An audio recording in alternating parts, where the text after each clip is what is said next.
بسم اللہ الرحمن الرحیم ایاک نعبد و ایاک نستعین۔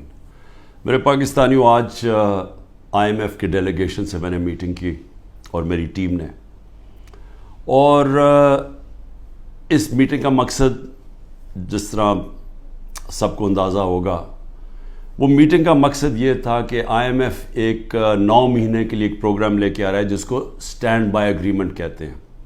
یہ کیوں لے کے آ رہا ہے؟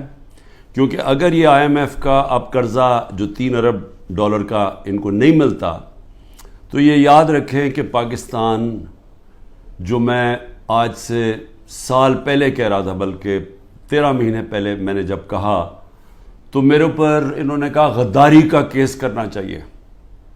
سارا شور مچ گیا کہ عمران خان ملک کے اندر ایک وہ فضا بنا رہا ہے جس سے ملک کی معیشت کو نقصان ہوگا۔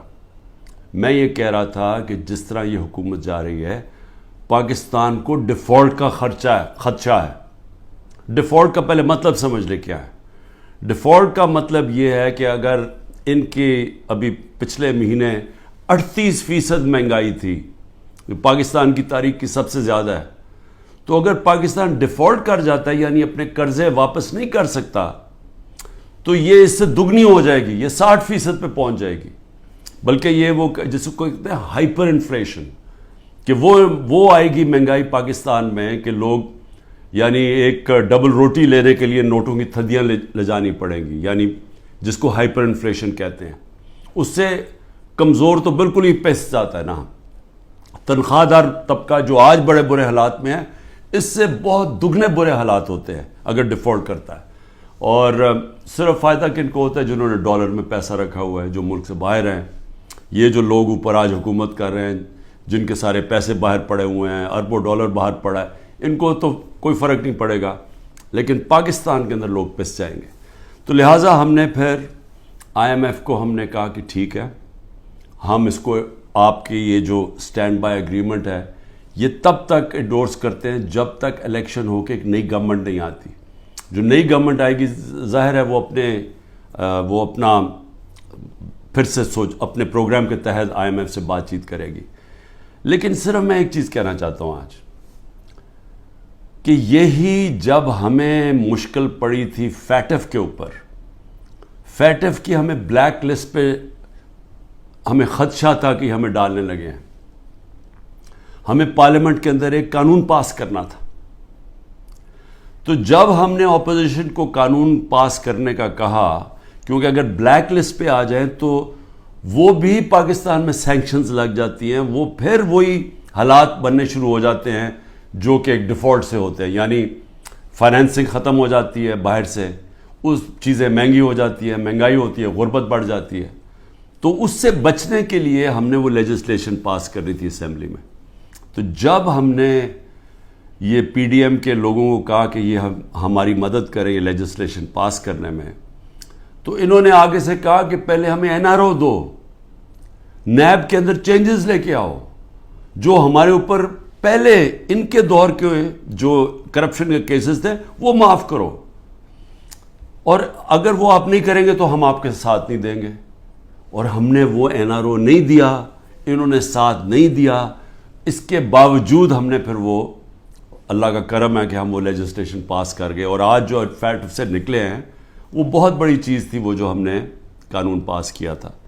تو میں صرف یہ کہنا چاہتا ہوں کہ آپ کو صرف فرق پتہ چل جانا چاہیے کہ یہ وہ لوگ تھے جو اپنی کرپشن کے لیے ہمیں بلیک میل کر رہے تھے، کرپشن بچانے کے لیے۔ آج یہ حالات ہیں جب ہم ان کی مدد کر رہے ہیں، کیونکہ ہم آئی ایم ایف کو کیوں چاہیے کہ ہماری مدد کیوں چاہیے؟ انہیں پتہ ہے کہ آگے کیئر ٹیکر گورنمنٹ آ رہی ہے، الیکشن جب آئیں گے کیئر ٹیکر گورنمنٹ یہ نہیں کر سکتی، تو ان کو چاہیے کہ ساری پارٹیز کا کنسنسس چاہیے۔ ہم صرف مدد پاکستان کے لیے کر رہے ہیں، جبکہ 10,000 ہمارے کارکن جیلوں میں ہیں۔ آج جو ہماری اکنامک ٹیم تھی وہ ساری انڈر گراؤنڈ ہے، ان کو اکٹھا کیا، زوم کے اوپر لیا۔ میرے اوپر 180 کیسز بن چکے ہیں، ساری سینئر لیڈرشپ کی یہاں اندر ہے کیسز ہیں، اور جو باہر نکلتی ہیں تو ان کو کہتے ہیں کہ جی پہلے کا پارٹی چھوڑو گے نہیں تو ہم آپ کو اندر رکھیں گے۔ جو ہمارے لیڈرشپ جیل میں ہیں ان کے اوپر انتہا قسم کا پریشر ڈالا جا رہا ہے.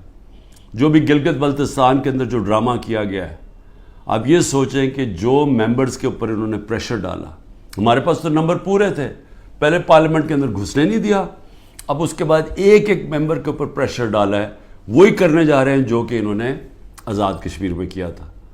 تو ایک طرف تو یہ ہو رہا ہے, اور اس کے باوجود ہم آج کیونکہ ہمارے ملک کو نقصان نہ ہو, ہم نے یہ فیصلہ کیا ہے کہ ہم اس اسٹینڈ بائی ایگریمنٹ کو بیکنگ دیتے ہیں تب تک جب تک الیکشن نہیں ہوتی. اب اس میں دو اور چیزیں تھیں.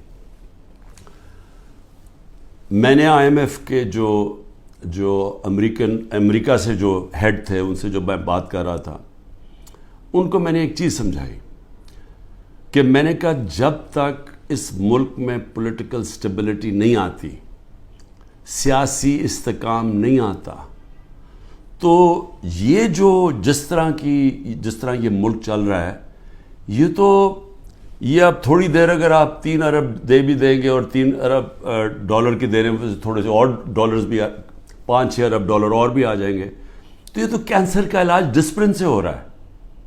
جو کینسر ہے وہ پھیلتی جا رہی ہے, اور کینسر کیا ہے کہ ملک میں سیاسی استحکام ہی نہیں ہے. اور وہ کیوں نہیں ہے؟ کیونکہ یہ سب پارٹیز نے مل کے اور ساتھ اسٹیبلشمنٹ, کیونکہ تحریک انصاف اقتدار میں نہ آئے, الیکشن تب کروائیں گے جب یہ سمجھتے ہیں کہ پارٹی تحریک انصاف الیکشن نہیں لڑ سکے گی. جب ان کو اوپر اتنا دباؤ ڈالیں گے, اس کو اس طرح کرش کریں گے کہ جب وہ بالکل الیکشن نہیں لڑ سکے گی تب الیکشن کروائیں گے. میں آج اپنی قوم کے سامنے کہنا چاہتا ہوں کہ یہ جب سے رجیم چینج ہوا ہے, جب سے ہماری گورنمنٹ گرائی ہے, تب سے کوشش کر رہے ہیں پارٹی کو ختم کرنے کی. اور کوئی ان کو جو سب اوپر پاور میں بیٹھ کے تحریک انصاف کو ختم کرنے کی کوشش کر رہے ہیں, ان کو کوئی ملک کی فکر نہیں ہے. انہوں نے جو پاکستان کی معیشت سے کیا, میں آپ کو پھر کہتا ہوں دشمن بھی نہ کریں. میڈیا کنٹرول کر لیا ہے, ایک کنٹرول میڈیا ایک بات کرتا جا رہا ہے کہ جو یہ تو پیچھے سے یہ تحریک انصاف کی وجہ سے ساری مشکلات آئی ہیں. پھر سے میں کہتا ہوں کہ ہر سال شائع ہوتا ہے economic survey of Pakistan.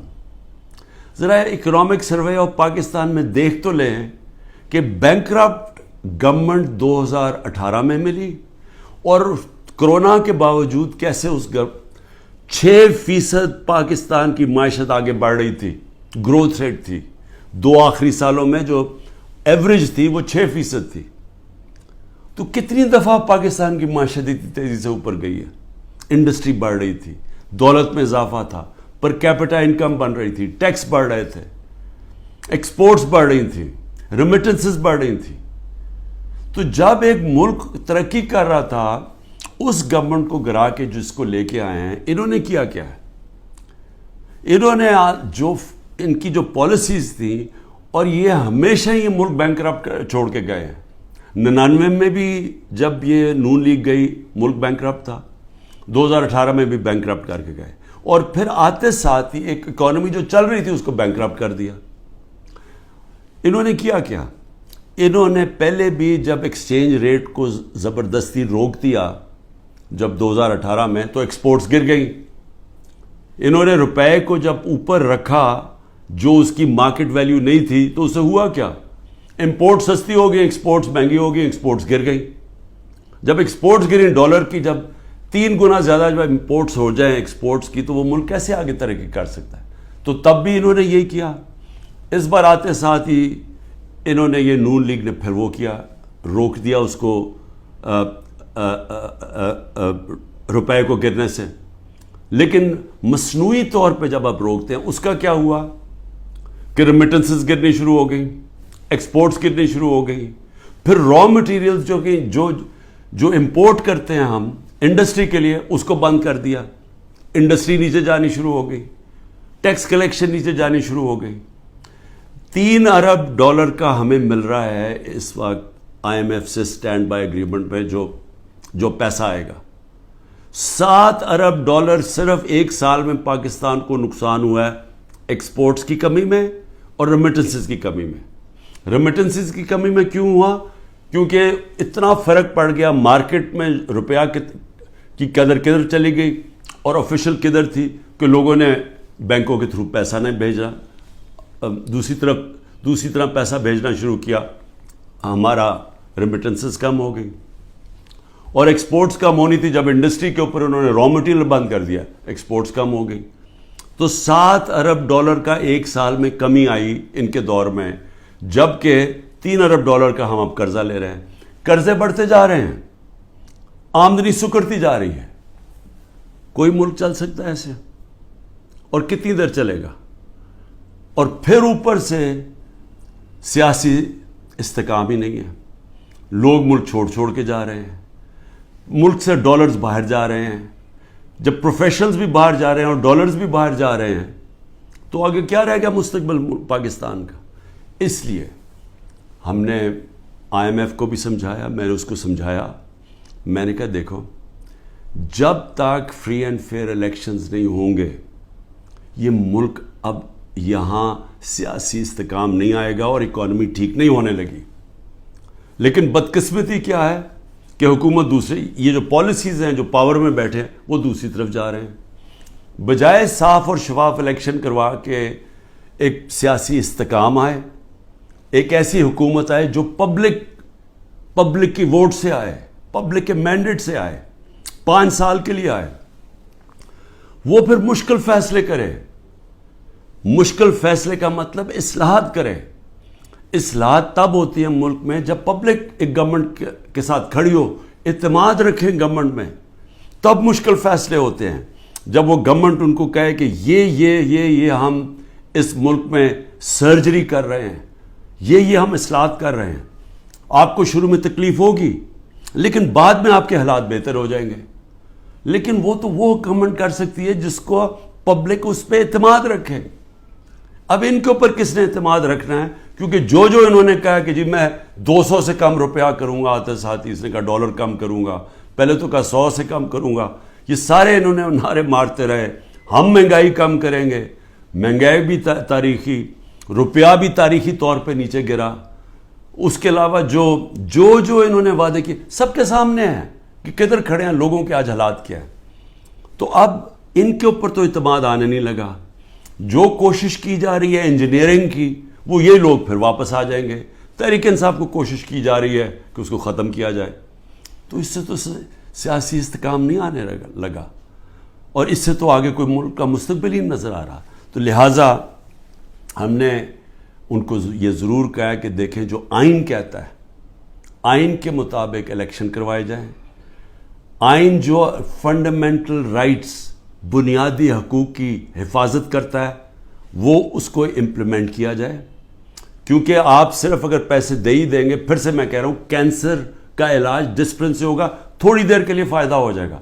Cancer تو پھیلتی جا رہی ہے. کینسر تو تب ختم ہوگی اس ملک میں، کاٹ کے جب نکالی جائے گی، جب ایک مینڈیٹ والی پبلک کی بیکنگ سے گورنمنٹ آئے گی. وہ مینڈیٹ اس کے پاس ہوگا، وہ پھر ایک وہ سرجری کاٹ کر کے جو اس ملک کے اندر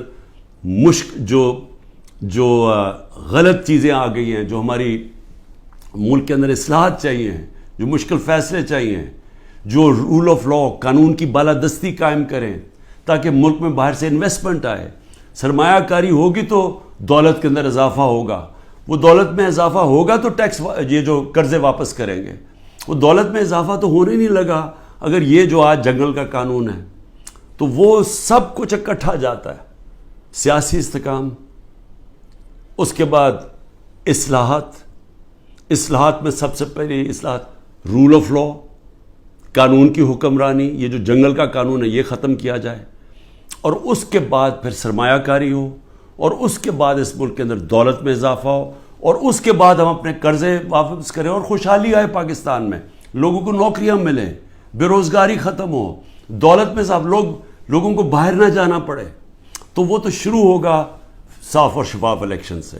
اور مجھے جو افسوس ہے اس وقت اور خوف آ رہا ہے کہ ابھی تک جو پر اقتدار میں بیٹھے ہوئے ہیں ان کا کوئی اور پلان بنا ہوا ہے، اور وہ جو پلان ہے وہ پاکستان کو تباہی کی طرف لے کے جا رہا ہے.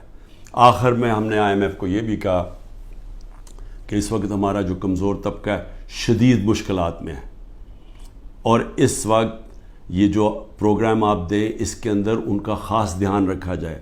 صحت کارڈ کو کئی کی جگہ ختم کیا جا رہا ہے. یہ کتنی بڑی نعمت ہے غریب لوگوں کے لیے, مڈل کلاسز کے لیے, سفید پوش کے لیے, کہ اتنی مہنگائی کے اندر کم از کم ان کا علاج وہ جائیں تو کم از کم وہ جو ہمارا صحت کارڈ کہ 10 لاکھ روپے تک ان کو کسی بھی ہسپتال میں علاج ملنا چاہیے, اس کو رول بیک کیا جا رہا ہے.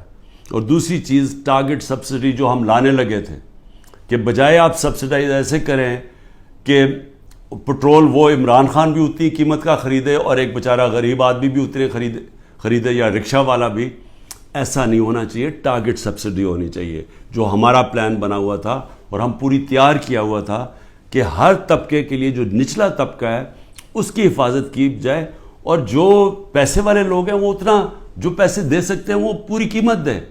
لیکن اگر آپ کم قیمت کریں گے تو سب کے لیے وہ قیمت نہ ہو. نچلے طبقے کو سستی دیں اور جو پیسے دے سکتے ہیں وہ پوری قیمت دیں, جو ساری دنیا میں ہوتا ہے. یہ پلان بھی بڑا ضروری ہے نچلے طبقے کو موجودہ مہنگائی سے ان کی حفاظت کرنے کے لیے. یہ بھی ہم نے اپنی بات کی ہے, ہوتا یا نہیں میں نہیں جانتا. آخر میں صرف اپنے پاکستانیوں کو کہنا چاہتا ہوں کہ دیکھیں, آپ سب کے لیے بڑا ضروری ہے سمجھنا. آپ یاد رکھیں کہ اگر یہ پولیٹیکل انجینئرنگ کے تحت اسی طرح ایک فراڈلنٹ الیکشن سے, جس طرح کی یہ سندھ میں ابھی الیکشن کرواتے ہیں, اگر اس طرح کے الیکشن سے یہی لوگوں کو واپس لے کے آنا ہے اور ملک کی سب سے بڑی جماعت کو کونے پہ لگانا ہے, ختم کرنے کی جو کوشش کی جا رہی ہے, اس سے سب سے بڑا نقصان پاکستان کی عوام کو ہے. اور 14 مہینے میں جو نقصان ہو چکا ہے, یہ مزید اور زیادہ نقصان ہوگا. یہ برداشت کر سکتی ہے قوم یا نہیں؟ میرے خیال میں یہ نہیں کر سکتی. میرے خیال میں یہاں ایک ایسا حالات ہو جائیں گے جو سب کے ہاتھ سے باہر نکل جائیں گے, جیسے سری لنکا میں حالات ہو گئے تھے.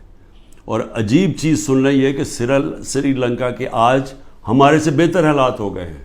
یہ بھی آپ کو دھچکا لگے گا سن کے. پاکستان پائندہ باد.